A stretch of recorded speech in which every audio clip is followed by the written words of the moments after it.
Electronics engineering से मैं रामचंद्र शर्मा आप सभी का फिर से स्वागत करता हूं। पिछले कुछ लेक्चर्स में हम लोगों ने डायोड के थ्योरेटिकल कॉन्सेप्ट को समझा था, जैसे डायोड किस तरह से बनता है, सेमीकंडक्टर मटेरियल क्या होते हैं। उसके बाद हम लोगों ने उसकी वीआई कैरेक्टरिस्टिक्स को देखा कि किस तरह से वोल्टेज अप्लाई करने पर करंट में क्या वेरिएशन होता है। फिर ये भी देखा गया था कि अलग अलग तरह की बायसिंग में और अलग अलग कंडीशंस में, जैसे हमने स्टैटिक वोल्टेज अप्लाई किया, डायनेमिक वोल्टेज अप्लाई किया, इस तरह की कंडीशंस में उस डायोड के अक्रॉस कुछ रेजिस्टेंस ऑफर होता है जिसकी वैल्यू क्या होती है उसके बारे में भी बात किया गया था। इन सारे टॉपिक्स को मिलाकर अब हम लोग क्वेश्चन आंसर और न्यूमेरिकल करने जा रहे हैं, है ना। तो ये लेक्चर बहुत ही इंपॉर्टेंट है, इसको बहुत ध्यान से देखिए। हम इसकी सहायता से जो डायोड करंट इक्वेशन के न्यूमेरिकल्स हैं, उस डायोड रेजिस्टेंसेस के न्यूमेरिकल है, और छोटे छोटे जो क्वेश्चंस बायसिंग और डिप्लीशन रीजन से बनते हैं, है ना, वो थ्योरेटिकल क्वेश्चंस भी हम लोग यहाँ पर डिस्कस करेंगे। तो आइए अब हम लोग इस लेक्चर को शुरू करते हैं। तो diode question answer and numerical, तो हम लोग शुरू करने जा रहे हैं कुछ क्वेश्चंस डायोड फॉर्मेशन पर और डायोड बायसिंग पर है, इससे रिलेटेड हम लोग बात करने जा रहे हैं। तो पहला क्वेश्चन है, when PN junction is forward bias, PN junction diode हमारा फॉरवर्ड बायस कब होता है। तो इसके चार ऑप्शंस हैं। Electrons from P side are injected into N side, है ना। Holes from N side are injected into P side. दोनों ही ए और बी सही है या दोनों में से कोई सही नहीं है, इसके बारे में हम लोग बात करेंगे।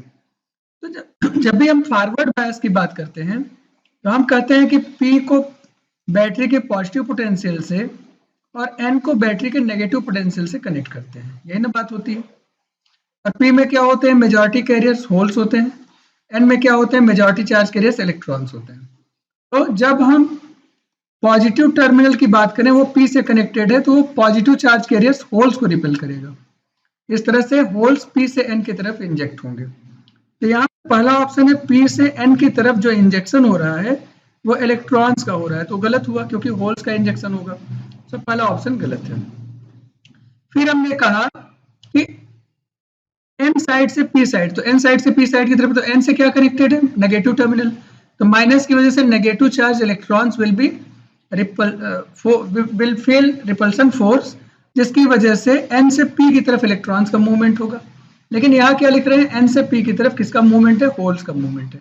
इसका मतलब बी ऑप्शन भी गलत है। तो बोथ ए और बी दोनों ही गलत हो गए ना, तो सी ऑप्शन भी गलत हो गया। इसका मतलब क्या सही है, none of these. So option D, none of these will be correct. When a reverse bias is applied to a junction diode, it rise in potential barrier, lower the potential barrier, generally increases the majority charge carrier current, and none of these. तो पहले C option को देख लो। Reverse condition में क्या होता है हमारा, अगर हमने डायोड को रिवर्स बायस किया तो दो चीजें होती है ना। एक तो इसका डिप्लीशन रीजन बढ़ जाता है, पी को आपने किससे कनेक्ट किया है, माइनस से, और एन को आपने किससे कनेक्ट किया है, प्लस से कनेक्ट किया है ना। ये प्लस है और ये माइनस है, तो नेगेटिव टर्मिनल की वजह से पी में जो माइनॉरिटी इलेक्ट्रॉन्स है वो मूव करते हैं, और एन साइड में जो मेजॉरिटी होल्स होते हैं वो मूव करते हैं, माइनॉरिटी होल्स। इसका मतलब माइनॉरिटी चार्ज कैरियर्स का फ्लो होता है। ये बहुत ही ऑब्वियस है कि मेजॉरिटी कैरियर करंट तो होगा ही नहीं इसमें, इसलिए ऑप्शन सी क्या हो गया हमारा, खत्म हो गया। अब हम करेंगे डिप्लीशन रीजन बढ़ जाएगा, जिसको हम लोग दूसरे किस नाम से जानते हैं, पोटेंशियल बैरियर के नाम से जानते हैं। ये जो पोटेंशियल बैरियर है हमारा, मतलब वो क्या हो रहा है, इंक्रीज हो रहा है, राइज हो रहा है, इसलिए option A will be correct. Option B इसका जस्ट अपोजिट है, इसलिए ये भी गलत हो जाएगा, और चूंकि ऑप्शन ए सही है इसलिए नन ऑफ दिस भी गलत होगा। So option A will be the correct answer. The minimum voltage which is required to switch on diode, switch diode in on state is known as. देखो minimum voltage जिस पर diode आपका on होता है, आपको वीआई कैरेक्टरिस्टिक्स अगर याद हो, तो ऑन कंडीशन कब मिलती है, जब हम यहाँ पर कुछ वोल्टेज अप्लाई करते हैं और पहले करंट की वैल्यू 0 रहती है और उसके बाद फिर करंट की वैल्यू एक्सपोनेंशियली इंक्रीज होना शुरू हो जाती है। ये जो वोल्टेज है इसका नाम होता है नी वोल्टेज या थ्रेशोल्ड वोल्टेज, है ना, या पोटेंशियल बैरियर पोटेंशियल, ये सारे इसके नाम है ना। तो इन्हीं में से एक नाम हमको देखना है, तो threshold voltage, knee voltage, cut in voltage, ये तीनों ही इसके नाम है। इसलिए क्या ऑप्शन सही होगा, all of this. So option D is correct. This term does not resemble to the barrier potential, इसमें से कौन सा बैरियर पोटेंशियल नहीं है। तो पिछला जो क्वेश्चन था उसमें तो हमने बैरियर पोटेंशियल के सारे रिसेंबल नेम्स हमने देख लिए, like threshold voltage, knee voltage, cut in voltage. तो कौन सा नहीं होगा वो देखना है। तो नी वोल्टेज बैरियर पोटेंशियल है, कट इन वोल्टेज भी है, थ्रेशोल्ड भी है, इसलिए ये सारे ऑप्शन तो नहीं होंगे, क्योंकि इन्होंने कहा है कि कौन सा रिसेंबल नहीं होता है। तो कौन सा नहीं होता है? Peak inverse voltage. Peak inverse voltage is a different concept which is connected to the break down voltage. तो इसके बारे में आगे अभी हम लोग जब अगले लेक्चर्स में पढ़ेंगे तो इसके बारे में बात होगी। ब्रेकडाउन अकर्स व्हेन, कब ब्रेकडाउन अकर होता है? करें battery is not connected to diode. तो आपको पता है कि जब डायोड हमारा रिवर्स बायस होता है उस कंडीशन में ही ब्रेकडाउन अकर हो सकता है। ठीक है, तो बैटरी नॉट कनेक्टेड, ये पहला ऑप्शन तो गलत हो जाएगा। दूसरा करें positive terminal of battery is connected to P side. लाओ कनेक्ट करके देख लेते हैं। ये हमारा पी है और ये एन है, और पी से आपने पॉजिटिव टर्मिनल को और एन से नेगेटिव टर्मिनल को कनेक्ट किया। अब ये बताओ डायोड फॉरवर्ड है या रिवर्स है? Yes, well obvious, it is forward बायस। अगर ये डायोड हमारा फॉरवर्ड बायस है तो ब्रेकडाउन हो ही नहीं सकता। So option B is also incorrect. तीसरा ऑप्शन क्या है? Negative terminal of battery is connected to P side. अब जो पी साइड को माइनस से कनेक्ट किया और एन साइड को प्लस से कनेक्ट किया, अब ये क्या हो जाएगा? Now this will be reverse bias, और रिवर्स बायस में ही तो होता है breakdown. So option C will be correct. Diffusion is a process which occurs due to. Diffusion process क्या होता है? अगर इसकी डेफिनेशन को ध्यान से समझें, ये प्रोसेस क्या होता है? It is the movement of particles, है ना, ढेर सारे पार्टिकल्स हैं एक साइड में कहीं पर हैं। जैसे हम लोग एग्जांपल लेते हैं कि भाई रूम के कॉर्नर में कोई परफ्यूम की बॉटल रखी हुई है और वो बंद है। इसका मतलब जो परफ्यूम के सारे पार्टिकल्स हैं वो बॉटल के अंदर बंद है। बाहर के साइड में परफ्यूम के पार्टिकल्स की संख्या क्या है? 0 है। लेकिन जैसे ही हम बॉटल को ओपन करते हैं, तो हमने जैसे ओपन किया, बॉटल को ओपन कर दिया, ये जो पार्टिकल्स होंगे हमारे, है ना, ये सारे पार्टिकल्स धीरे धीरे इन्वायरमेंट में चारों तरफ फैलने लगेंगे, और रूम के दूसरे कोने में बैठा हुआ पर्सन ये समझ पाएगा कि ये जो स्मेल आ रही है ना, ये क्या है? कोई परफ्यूम की स्मेल है जो किसी कॉर्नर में रखी हुई है, और इस तरह से ये अंदाजा हो जाता है। तो ये जो प्रोसेस है, यहाँ पर परफ्यूम पार्टिकल्स का कॉन्सेंट्रेशन हाई था, और जहां पर आदमी बैठा है वहां पर कॉन्सेंट्रेशन क्या था? लो था। तो पार्टिकल्स का मूवमेंट अपने आप हो रहा है due to concentration gradient. Concentration from higher concentration towards lower concentration, जहां ज्यादा थे वहां से जहां पर कम है उस डायरेक्शन में वो पार्टिकल्स मूव करते हैं, अपने आप से मूव करते हैं। इसी प्रोसेस को बोलते हैं डिफ्यूजन प्रोसेस। तो diffusion is a process which occurs due to, तो हम लोगों ने बात किया था कॉन्सेंट्रेशन ग्रेडियंट की वजह से होता है। So option C is correct. Concentration gradient का मतलब होता है कॉन्सेंट्रेशन डिफरेंस। इसके लिए बायसिंग वाला जो टॉपिक है उस वीडियो को एक बार देख लेंगे तो आपको वहां से चीजें क्लियर हो जाएंगी। तो बाकी सारे ऑप्शंस तो ऐसे ही गलत हो जाएंगे, इसलिए बाकी के बारे में बात करने की जरूरत नहीं है। इन अ सेमीकंडक्टर पी एटम, जब एटम की बात करें इसका मतलब पी किसकी बात करें? फास्फोरस की बात करें, है ना। ठीक है, तो phosphorus atom is added when an electron leaves from it. Phosphorus में आपको पता है ये पेंटावेलेंट है, तो पेंटावेलेंट का मतलब होता है इसके आउटर मोस्ट ऑर्बिट में 5 इलेक्ट्रॉन होंगे, तो 4 तो कोवेलेंट बॉन्ड बना लेंगे और जो 5वां इलेक्ट्रॉन होगा वो फ्री इलेक्ट्रॉन होगा। इतना होता है। और जब डिफ्यूजन प्रोसेस होता है, तो डिफ्यूजन प्रोसेस के समय जब कोई इलेक्ट्रॉन अपनी प्लेस को छोड़ता है तो वहां पर एक पॉजिटिव आयन क्रिएट हो जाएगा, ये हमें याद है ना। होल नहीं क्रिएट होता, पॉजिटिव आयन क्रिएट होता है ना। तो यही कह रहे हैं कि if an electron leaves from it due to diffusion process what happens. ये कह रहे हैं positive ion is formed, negative ion, तो नेगेटिव तो बनेगा नहीं, होल भी नहीं बनेगा। ये बात हुई है कि आयन ही क्रिएट होगा, इसलिए पॉजिटिव आयन बनेगा, इसलिए option A will be correct. ठीक है, इसके अलावा डायोड रेजिस्टेंसेज और कैपेसिटेंसेज से रिलेटेड कुछ क्वेश्चंस हैं, like forward resistance of diode. आपको पता है फॉरवर्ड कंडीशन में लार्ज करंट मिलती है, ये लार्ज करंट की वजह से जो डायोड का रेजिस्टेंस होता है वो बहुत ही कम होता है और वो फ्यू ओम्स होता है ना, few ohms. Reverse bias condition में डायोड का रेजिस्टेंस बहुत ही ज्यादा होता है, क्योंकि रिवर्स बायस कंडीशन में जो करंट होती है दैट इज वेरी स्मॉल, आप ऊपर कैरेक्टरिस्टिक्स में देख सकते हैं। और ये स्मॉल करंट होने की वजह से जब हम V अपॉन आई नॉट की वैल्यू माइक्रो एम्पियर में होती है, जब आप वोल्टेज से माइक्रो एम्पियर को डिवाइड करेंगे तो ये क्या होगा? मेगा ओम में आंसर आएगा। मेगा ओम को आप किलो ओम से कहेंगे तो 1000 किलो ओम्स या कुछ 100 किलो ओम्स भी हो सकता है, मतलब 500 किलो ओम, 1000 किलो ओम, तो D option will be correct, है ना। बाकी सारे में क्या है, ओम में, किलो ओम में और 0 ओम, यहाँ कुछ ऑप्शंस दिए हैं जो बिल्कुल ही सही नहीं हो सकते, क्योंकि रिवर्स कंडीशन में रेजिस्टेंस की वैल्यू बहुत ज्यादा होगी। हम लोगों ने पिछले लेक्चर में कैपेसिटेंस के बारे में भी बात किया था, उसमें transition capacitance reverse bias condition में होता है। तो हम लोगों ने ये बात किया था कि रिवर्स वोल्टेज की वैल्यू हम जैसे जैसे बढ़ाएंगे कैपेसिटेंस की वैल्यू क्या होगी, कम होती जाएगी, है ना। सो ट्रांजिशन कैपेसिटेंस सीटी क्या होगा, with decrease in reverse voltage, reverse voltage कम होने पर, मतलब हम इधर जा रहे हैं, है ना, ये ज्यादा रिवर्स वोल्टेज है, ये कम रिवर्स वोल्टेज है, तो ज्यादा से कम की तरफ हम जा रहे हैं, तो रिवर्स वोल्टेज कम होने पर कैपेसिटेंस की वैल्यू क्या होगी, बढ़ेगी। So option B will be correct.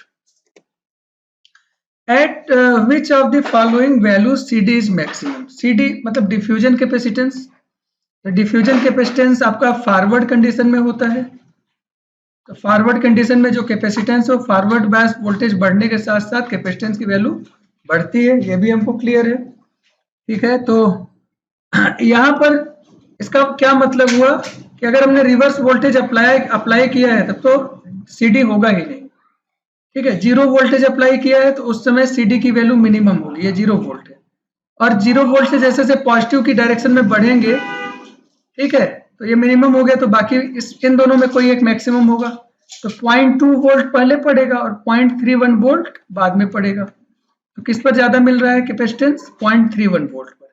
So option D will be correct. Dynamic resistance is measured in transient condition. अब देखो डायनेमिक रेजिस्टेंस AC रेजिस्टेंस होता है हमारा, है ना, जो AC सिग्नल जब हम कोई वेरिएबल वोल्टेज अप्लाई करते हैं, तो ट्रांजिएंट तो हमारा क्या होता है, एक small fluctuation for a moment, बस इतना ही होता है, उसके बाद वो कांस्टेंट हो जाता है। लेकिन जब हम डायनेमिक रेजिस्टेंस की मेजरमेंट की बात करते हैं तो हम कहते हैं उसको लगातार वेरिएबल कंडीशंस में हम रेजिस्टेंस को मेजर कर रहे हैं, मतलब जो सिग्नल अप्लाई कर रहे हैं वो वेरिएबल है। इसका मतलब क्या है, हम AC सिग्नल अप्लाई कर रहे हैं, है ना, तो डायनेमिक रेजिस्टेंस कब मेजर करते हैं, जब AC कंडीशंस होती हैं, AC वोल्टेज हम अप्लाई करते हैं, जबकि DC अगर कंडीशन हम अप्लाई करेंगे तो स्टैटिक रेजिस्टेंस होता है। So option B is not correct. A के बारे में हमने बात कर ही लिया कि वो एक सिंगल फ्लक्चुएशन होता है, उसके बाद कांस्टेंट सप्लाई हो जाती है, और कैन नॉट से नहीं, ऐसा नहीं है कि नहीं कह सकते, हम कह रहे हैं ना कि AC कंडीशन में ही डायनेमिक रेजिस्टेंस को मेजर किया जाएगा। ये कुछ ऑब्जेक्टिव क्वेश्चन है इन टॉपिक्स पर। अब आइए हम लोग न्यूमेरिकल की बात करते हैं।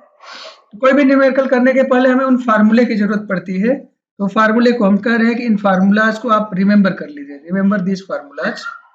वो क्या क्या है, पहले हम लोग बात करेंगे डायोड करंट इक्वेशन की, ये हमारे लिए बहुत ही इंपॉर्टेंट कॉन्सेप्ट है। ये हमारा क्या होता है, I equal to I naught, I को कई बार ID भी बोलते हैं क्योंकि ये डायोड करंट है हमारा, है ना, तो चाहे I है चाहे ID है, बात एक ही है, equal to I naught e to the power V upon eta VT, यहाँ V और VD एक ही चीज है, यहाँ V भी लिख सकते हैं, -1। तो I नॉट हमारा क्या है, यहाँ पर रिवर्स सैचुरेशन करंट है, ठीक है। ईटा हमारा क्या है, मटेरियल कांस्टेंट है, इसकी वैल्यू 1 है जर्मेनियम के लिए और 2 है सिलिकॉन के लिए, और V या VD हमारा क्या है, वोल्टेज अक्रॉस द डायोड, तो ये हमारा डायोड है, और इसके अक्रॉस कोई वोल्टेज हमने अप्लाई किया है, हम कह रहे हैं कि इसके अक्रॉस हमने VD वोल्टेज या V वोल्टेज अप्लाई किया, V या VD, है ना। तो इसमें रिवर्स कंडीशन में एक जो करंट हमारी फ्लो होती है वो I नॉट है, और फॉरवर्ड कंडीशन में जो करंट है उस करंट की वैल्यू को हम मेजर कर रहे हैं, ठीक है।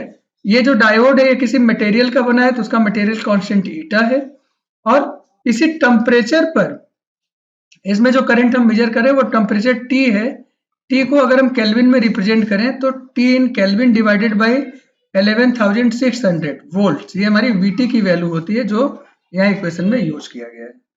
इतनी चीज, इसमें एक इंपॉर्टेंट बात यह है, एक तो हमारा जो I नॉट है ये टेम्परेचर डिपेंडेंट होता है, और दूसरा हमारा जो VT होता है ये भी हमारा क्या होता है, टेम्परेचर डिपेंडेंट होता है। तो अगर कभी टेम्परेचर बदल जाए ये दो पैरामीटर इसमें बदल जाएंगे, जिससे टोटल करंट I की वैल्यू हमारी क्या होगी, बदल जाएगी। दूसरा जो कॉन्सेप्ट है स्टैटिक रेजिस्टेंस, है ना, तो हमने कहा कि डायोड में दो तरह के रेजिस्टेंस होते हैं, स्टैटिक और डायनेमिक। तो जब हम DC वोल्टेज अप्लाई करेंगे तो उस कंडीशन में जो हमें रेजिस्टेंस मिलेगा वो स्टैटिक रेजिस्टेंस होगा।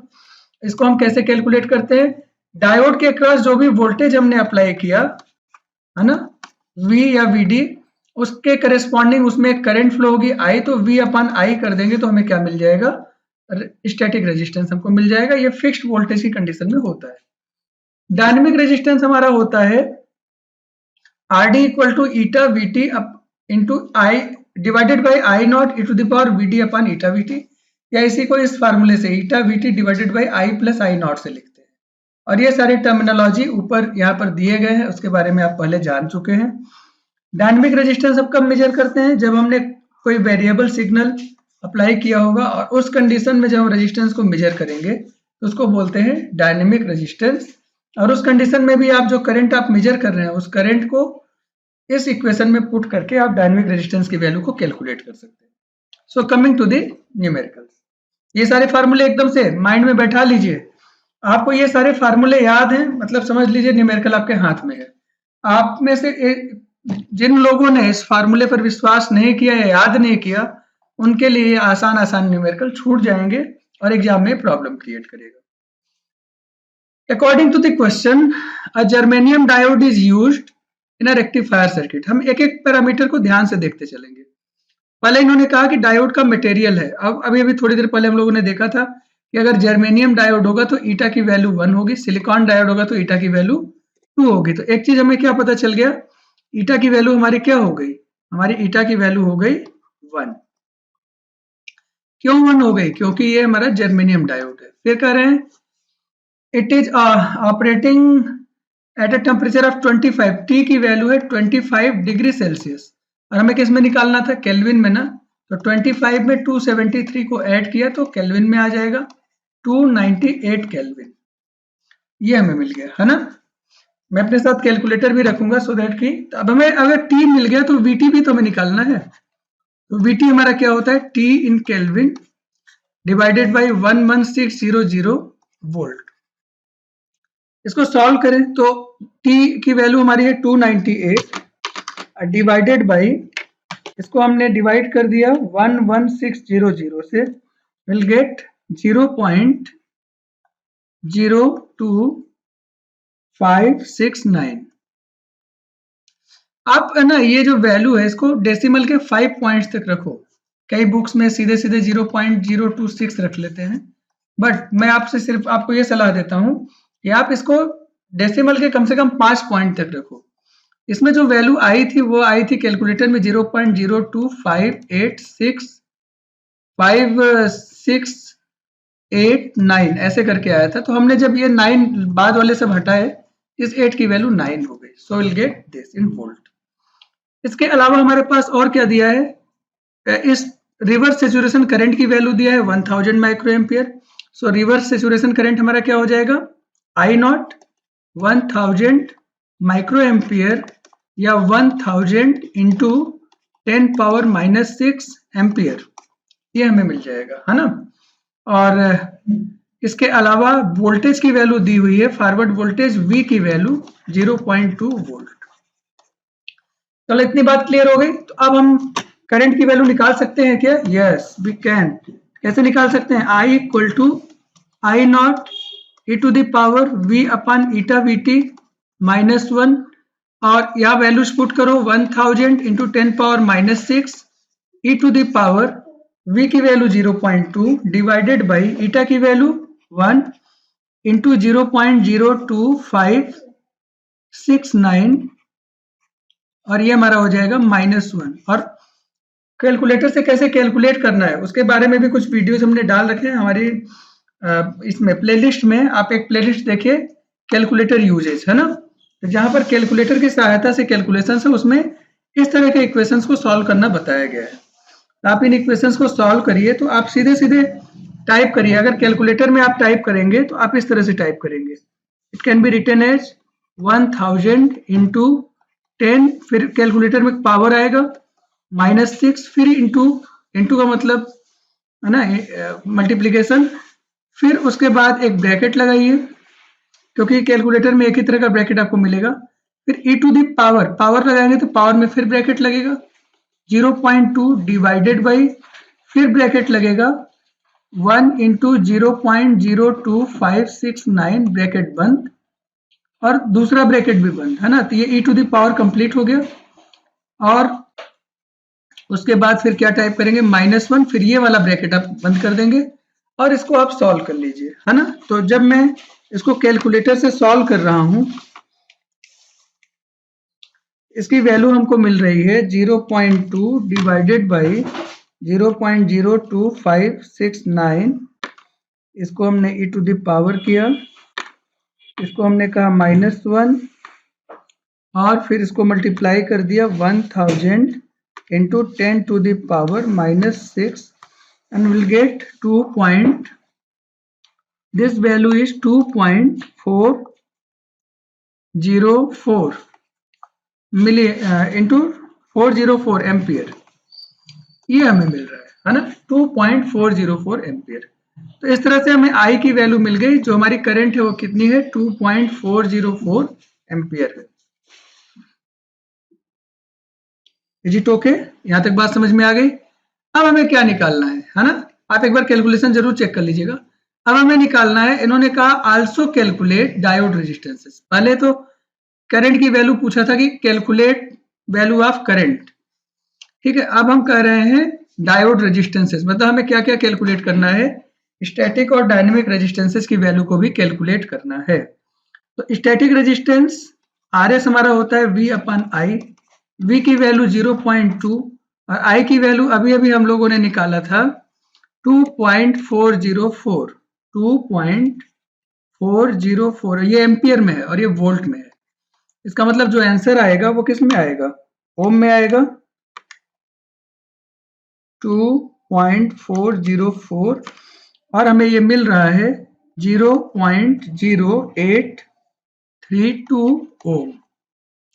डायनेमिक रेजिस्टेंस भी कैलकुलेट कर सकते हैं। आरडी का फार्मूला एकदम याद होना चाहिए, eta V T divided by I plus I naught. I तो हमारा एम्पियर में है, आई नॉट में एम्पियर में निकालना पड़ेगा। तो आई हमारा है 2.404 एम्पियर, आई नॉट हमारा है 1000 इंटू 10⁻⁻6 एम्पियर। इसको सॉल्व करेंगे, विल गेट 0.001 एम्पियर। ये सारी वैल्यूज इसमें पुट कर दें तो हमारा हो जाएगा 1 इंटू वीटी हमने निकाला था 0.02569 डिवाइडेड बाई 2.404 प्लस 0.001 और इसको हम सॉल्व करेंगे, will get 0.02569 divided by 2.405 and we'll get 0.0107 ओम, ये हमें मिलेगा। तो जो जो इसमें कैलकुलेट किया गया था, फाइनली आप आंसर लिखेंगे तो एक बॉक्स बना दीजिएगा। आंसर क्या क्या आया, आई की वैल्यू आ गई 2.404 एम्पियर, आरएस की वैल्यू आ गई 0.0832 ओम, आरडी की वैल्यू आ गई 0.0107 ओम, है ना। तो ये हमारा क्या हो जाएगा, आंसर हो जाएगा। तो मेरे ख्याल से यहां तक तो कोई प्रॉब्लम आपको नहीं होनी चाहिए, है ना। इस चीज को हम लोग ध्यान में रखेंगे।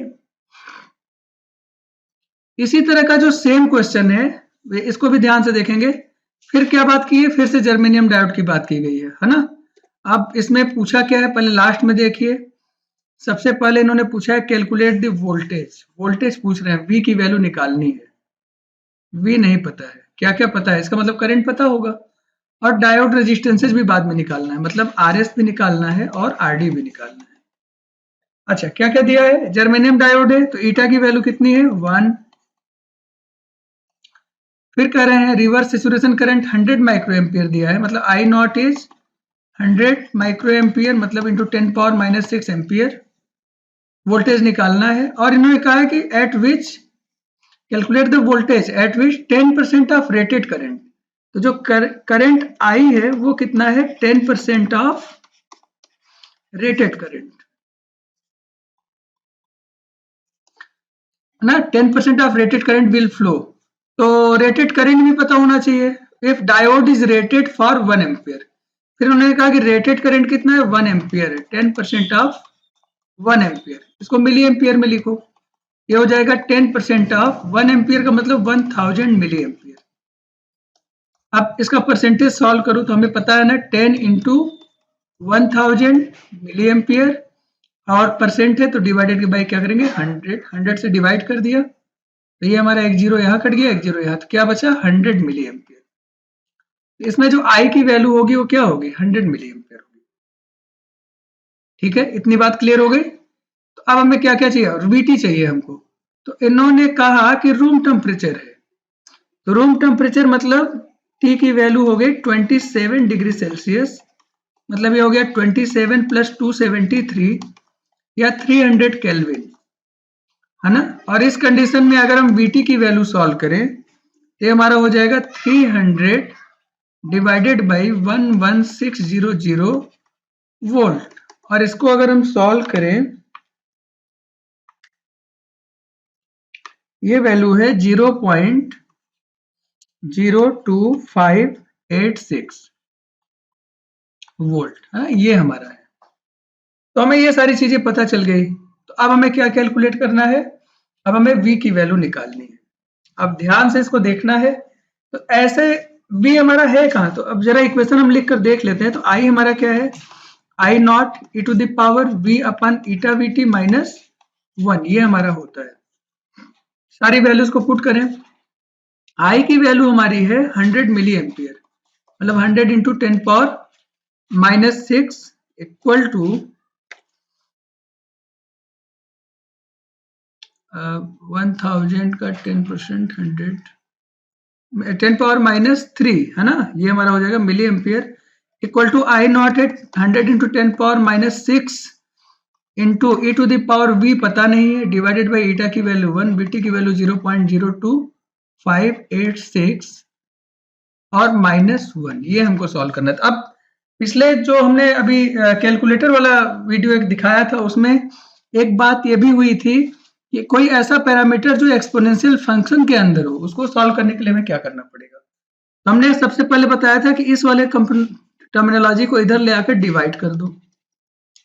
ठीक है, तो मतलब ये क्या हो जाएगा 100 इंटू 10 पावर माइनस 3 था, 100 into 10 power minus 3 divided by 100 into 10 power minus 6, और ये इक्वल टू हो जाएगा e to the power v upon 0.02586 minus 1, ये माइनस 1 फिर इधर जाएगा।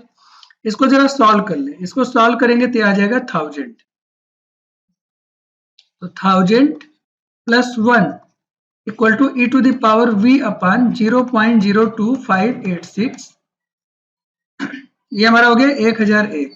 दोनों साइड में ln कर दीजिए, ln करेंगे तो हो जाएगा ln 1001, इधर भी ln करेंगे ln e to the power v upon 0.02586। अब जरा ध्यान से देखने वाली बात यह है कि ln क्या होता है, ln हमारा होता है log बेस e, समझ आ रही बात। तो बेस e, log का जो बेस e है और ये e टू द पावर, ये दोनों आपस में कैंसिल हो जाएंगे।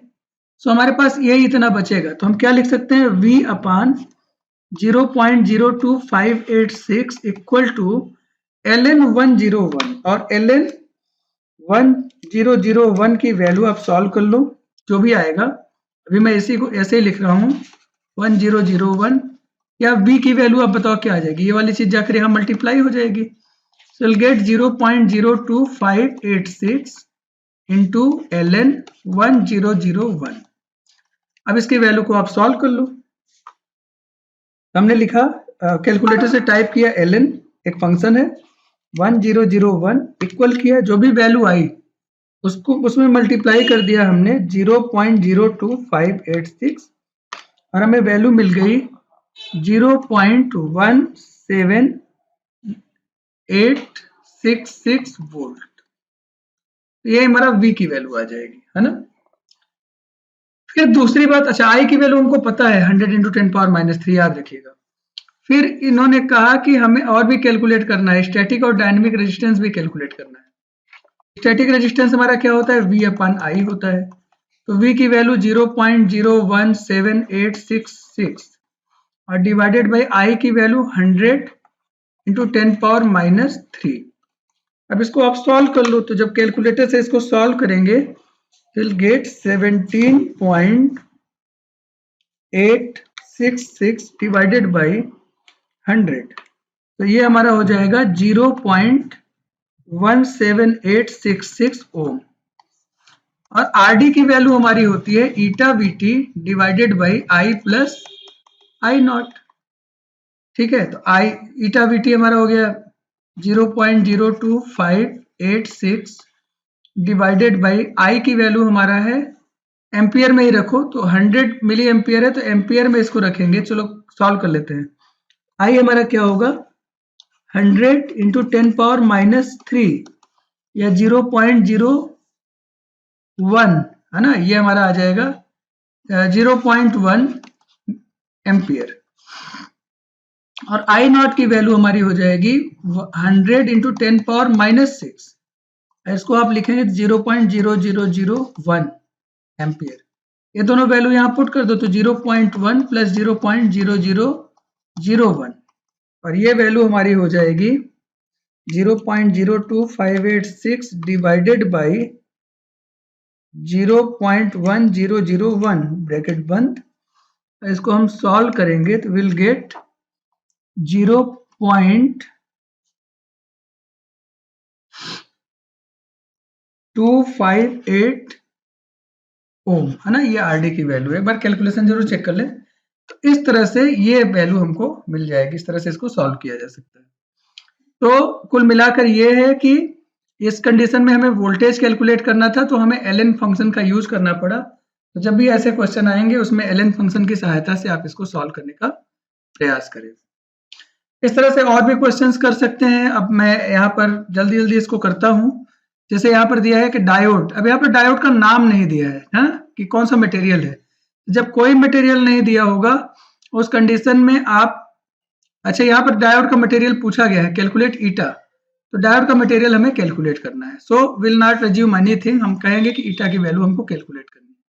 Reverse saturation current I not दिया हुआ है 40 into 10 power minus 6 ampere, 40 micro ampere है।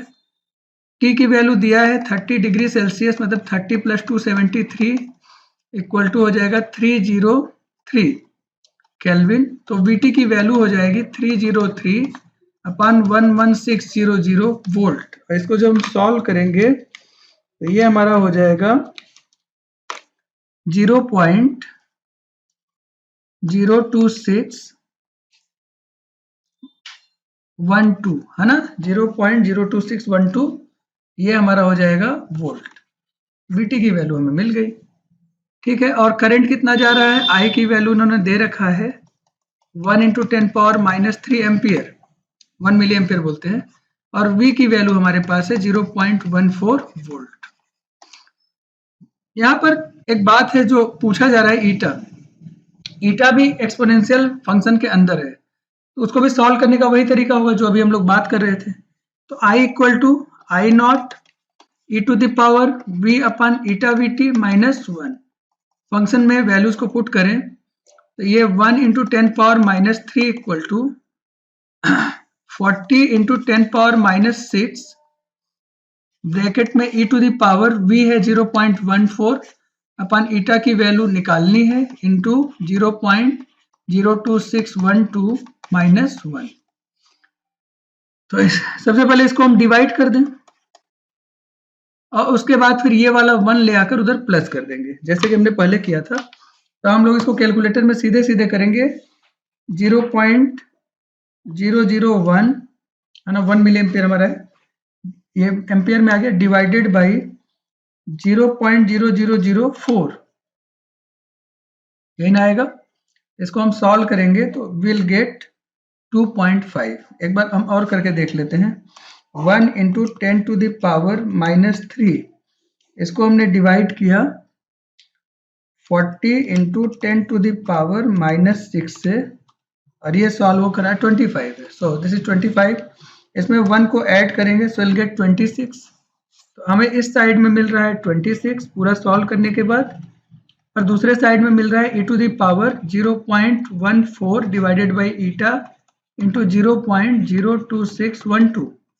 दोनों साइड में ln ले लें तो ये हमारा हो जाएगा 0.1, ये हमारा हो जाएगा ln 26 equal to 0.14 divided by eta into 0.02612। 02612। अब ये वाली चीज इधर मल्टीप्लाई करेंगे, ये वाली चीज आकर इधर डिवाइड हो जाएगी। So will get eta equal to 0.14 divided by 0.02612 into ln 26। अब इसको सॉल्व करो। So will get 0.14 divided by bracket में 0.02612 इंटू ln 26 ब्रैकेट बंद। इसको सॉल्व किया तो ईटा की वैल्यू आ जाएगी 1.645। ये हमारी ईटा की वैल्यू होगी। ठीक है, तो जो हमारा मटेरियल कांस्टेंट है डोपिंग के बाद, उसकी वैल्यू हमें ईटा की वैल्यू कितनी मिल रही है, ये मिल रही है। तो आंसर में आप बॉक्स बनाकर लिख दो ईटा इक्वल टू 1.645। यही आपका फाइनल आंसर हो गया। इसी तरह से कुछ और क्वेश्चंस हैं, इसको आप कर सकते हैं, जल्दी जल्दी डिस्कस कर लेते हैं। सिलिकॉन डायोड है, ईटा की वैल्यू क्या हो जाएगी 2, है ना। ऑपरेट कर रहा है ये टेम्परेचर 36 डिग्री सेल्सियस पर, तो बीटी हमारा हो जाएगा 36 + 273 केल्विन में बदल लिया, डिवाइडेड बाई 11600। और इसको जब हम सॉल्व करेंगे तो विल गेट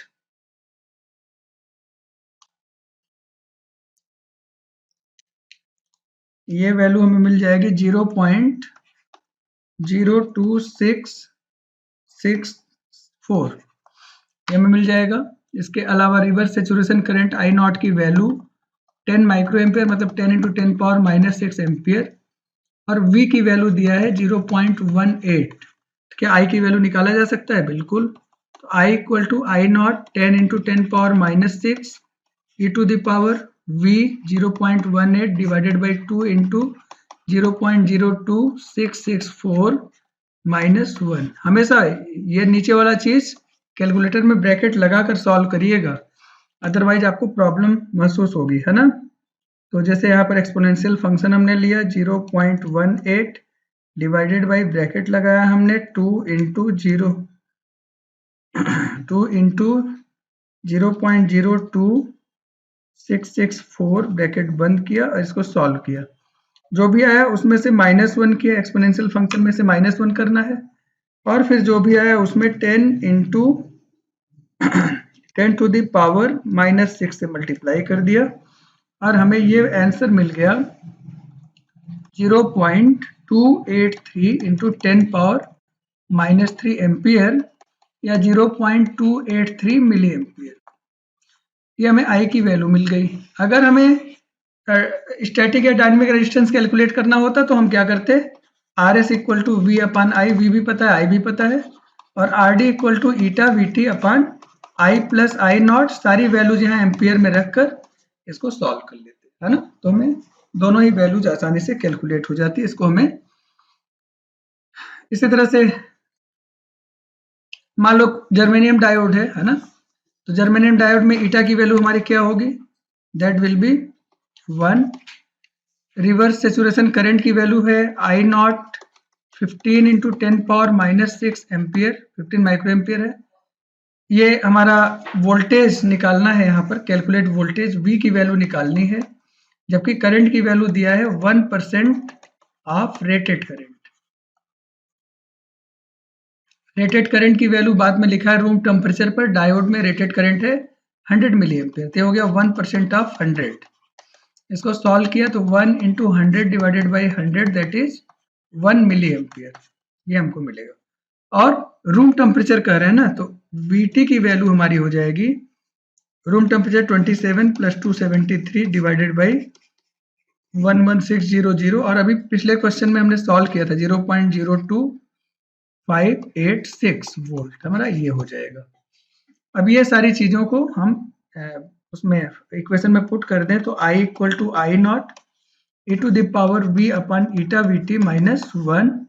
I की वैल्यू हमारे पास क्या है, rated current 1 milli ampere, 1 × 10⁻³ I naught हमारा क्या है 15 × 10⁻⁻6, e to the power V निकालना है, ईटा की वैल्यू जर्मेनियम 1 है, इंटू 0.02586 -1। तो हमने कहा पहले इसको डिवाइड करो, तो डिवाइड करेंगे तो 1 into 10 to the power -3 equal to divided by 15। आप हमेशा जब भी डिवाइड करो ब्रैकेट जरूर लगा लेना। ब्रैकेट लगाकर 15 इंटू 10 टू द पावर -6, इसको सॉल्व किया, जो भी आ गया 66.6667 ऐसा कुछ आ रहा है। इसमें +1 करेंगे क्योंकि ये वाला 1 जाकर इधर जुड़ जाएगा, और जो भी आएगा उसको फिर क्या करेंगे ln। अब तो आपको सब याद ही है ना, इसके बाद इसका ln कर दिया हमने। ln आपका आया है ln 67.66667 समथिंग आया था। इसको सॉल्व किया तो 4.214546 ये हमें मिल रहा है, और इधर हमारा मिल रहा है e टू द पावर, इधर भी ln से e कैंसिल हो जाएगा तो v अपान 0.02586 है ना, ये हमको मिल गया।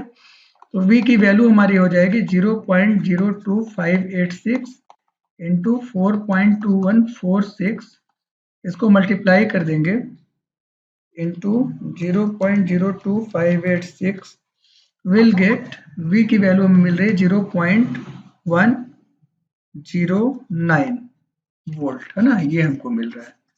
इस तरह से v की वैल्यू हमको मिल जाएगी। तो इन क्वेश्चंस को बहुत ध्यान से करने की जरूरत है ना। ये एकदम बेसिक क्वेश्चंस हैं। चैनल को सब्सक्राइब करें है ना, सो दैट कि आगे आने वाली वीडियोज भी आपको दिख पाए। अगर आपको ये वीडियो अच्छा लगा है तो आप अपने क्वेरीज, सजेशंस है ना, और अपने जो कमेंट्स हैं वो यूट्यूब वीडियो के कमेंट बॉक्स सेक्शन में दे सकते हैं। इसके अलावा अगर आपको कोई इंपॉर्टेंट बात लिखनी है या कोई और टॉपिक जिस पर आप वीडियो चाहते हैं, तो उसके लिए आप हमारी ईमेल आईडी veuhbramkesharma@gmail.com पर भी लिख सकते हैं है ना। तो चलिए इस वीडियो को यहीं समाप्त करते हैं। पार्ट 2 वीडियो के लिए एकदम से प्रिपेयर्ड रहिए। अगले वीडियो में हम लोग इन्हीं टॉपिक्स पर फिर न्यूमेरिकल की बात करेंगे, लेकिन अब हम टेम्परेचर वेरिएबल कंडीशंस की बात करेंगे। तो टेम्परेचर जब वेरी होता है तो उस कंडीशन में दो चीजें बदल जाती हैं। एक तो जो बदलाव होता है वो नी वोल्टेज में हो जाता है, लेकिन नी वोल्टेज डायोड करंट इक्वेशन में यूज नहीं होता, लेकिन उसके सेपरेट फार्मूले को हम लोग ध्यान देंगे। दूसरा हमारा रिवर्स सैचुरेशन करंट, जो कि डायोड करंट इक्वेशन का पार्ट है, वो बदल जाता है, जिससे डायोड करंट बदल जाता है। रिवर्स करंट, एक इस पर हमको बात करनी है।